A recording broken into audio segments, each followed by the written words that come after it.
Bouts are all sanctioned by the New Jersey State Athletic Control Board. Boxing Commissioner Larry Hazard Sr. Deputy Commissioners are Lawrence Wallace and Yogi Hiltner. The three judges tonight doing the scoring on a 10-point must system will be Al DeVito, John Riley, and Frank J. Cairo.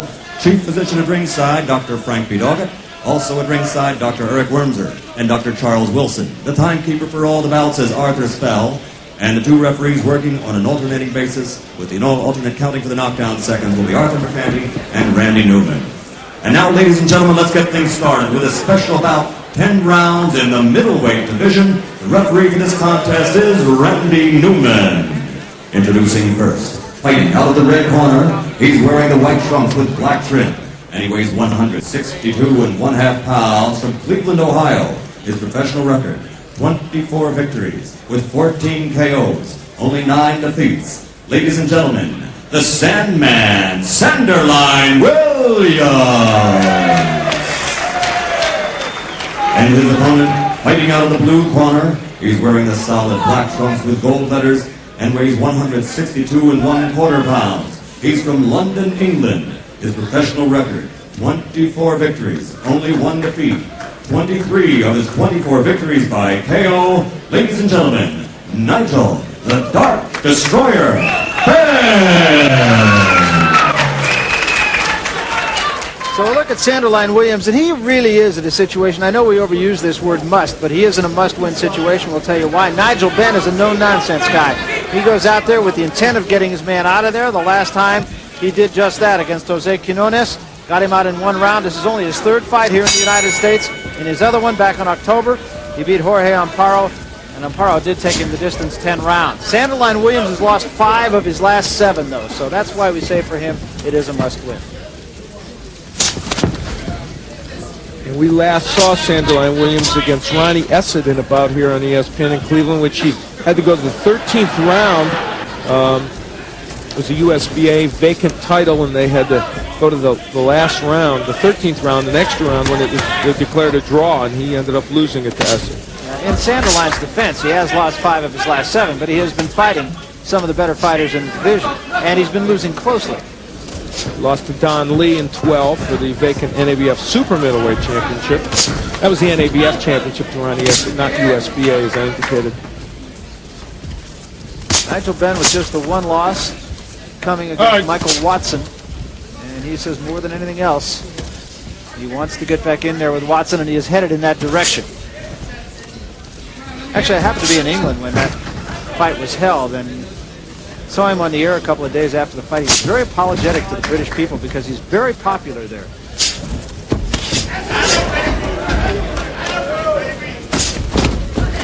Good right hand is what does most of the damage for Nigel Benn. Get a good jab, though, that sets that right hand up. It's a good showcase for Nigel Benn, and for that matter for Sanderline Williams, because of the fact Stop that punching, step back. a lot of the nation's sporting press is on hand for this one because of the George Foreman-Jerry Cooney fight here in this same arena tomorrow night. As you look around this crowd, for instance, I looked over and saw Iran Barkley, who is recovering from eye surgery. Still got a patch on his eye. He's the man that Williams took to a very close 10-round decision. Many people believe Williams won that fight in Madison Square Garden. A lot of the young, up-and-coming fighters on hand here, too. Ray Mercer is here, Vince Phillips, Andrew Maynard, just to name a few. All right, don't hit him back, Quite a step back. boxing gathering. All spearheaded for the Cooney Foreman tomorrow. Also saw Archie Moore. On the back, He's all right, that's working it. with Step back. Foreman, so he's very much in evidence.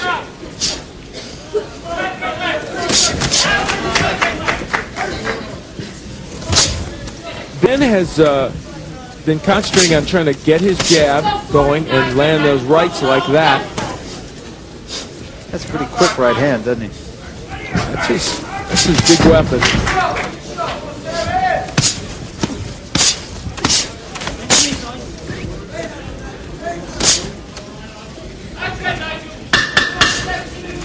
Coming down to the end of the first round, and a relatively close round, but Nigel Benn seemingly controlling the first 3 minutes of this fight.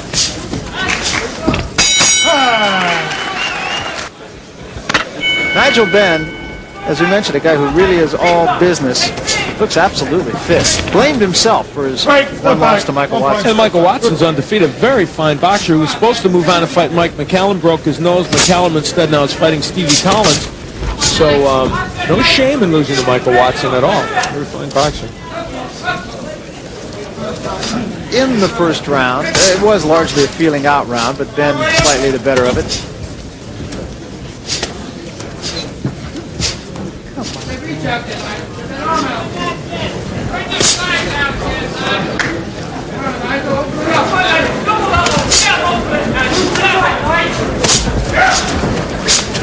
Ben, a guy who doesn't waste a lot of punches.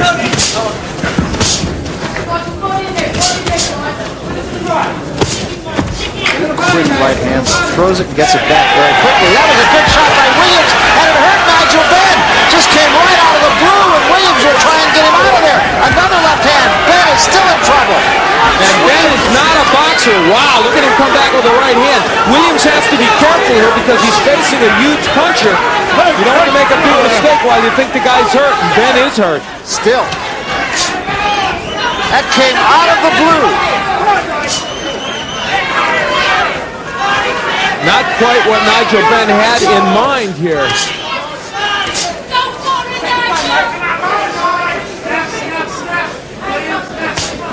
Williams backing off. Something Ben might have hit him with might have given him back that respect. Williams went after him and couldn't put him down.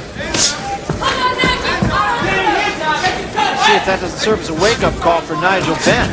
Seemed like everything was going swimmingly for him. You wonder if Williams didn't kind of tire himself out there. I'm not sure Sanderline is in absolutely 100% tip-top shape for this fight. When I asked him today, he said, yeah, I'm in good shape. But it was one of those answers where you know that he wasn't totally convinced himself. After that flurry of punches, he may have tired himself a little bit. But he did serve notice to Nigel Benn that he could hurt him.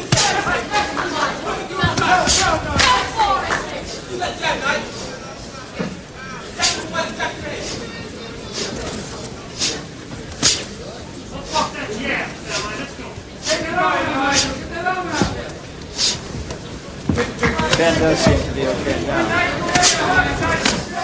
Good hook on the inside by Williams. Williams has found a home for that left hook, I'll tell you what. And now Williams gets driven into the ropes and Ben jumps on him. Ben hurt him with one of those short right hands. Ben clearly the stronger puncher of the two, clearly. And Williams fighting in retreat. I think he's still hurt.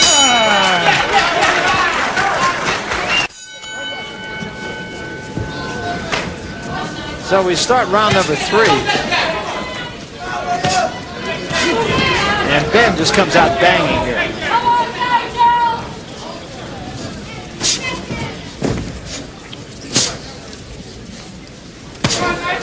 Ben got a little careless in that second round, but at the end, coming back very strong.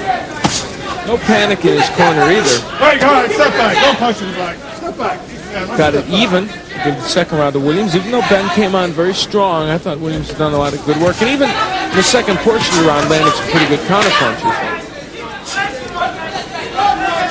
Tell you what, he did hurt Ben that last round. So for Williams, at least that gives him the idea that he can hurt him.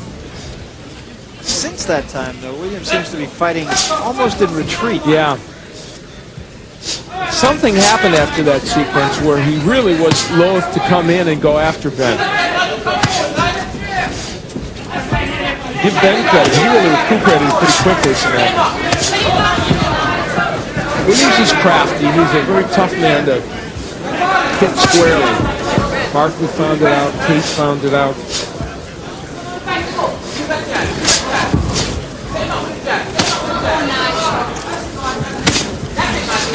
Strong jab. But Ben throws a lot on what he does.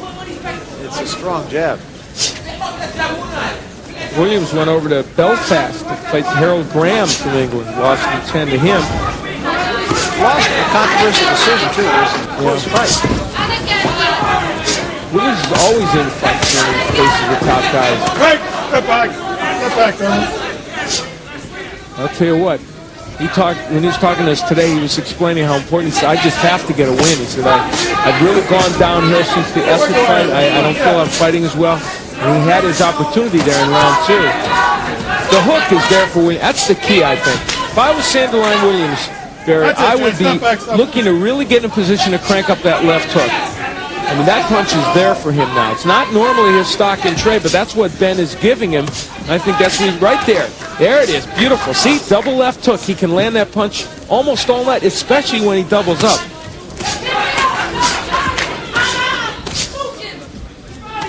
All right, work your way out of there. All right, step back. Let his arm go. Let his arm out of there, Ben.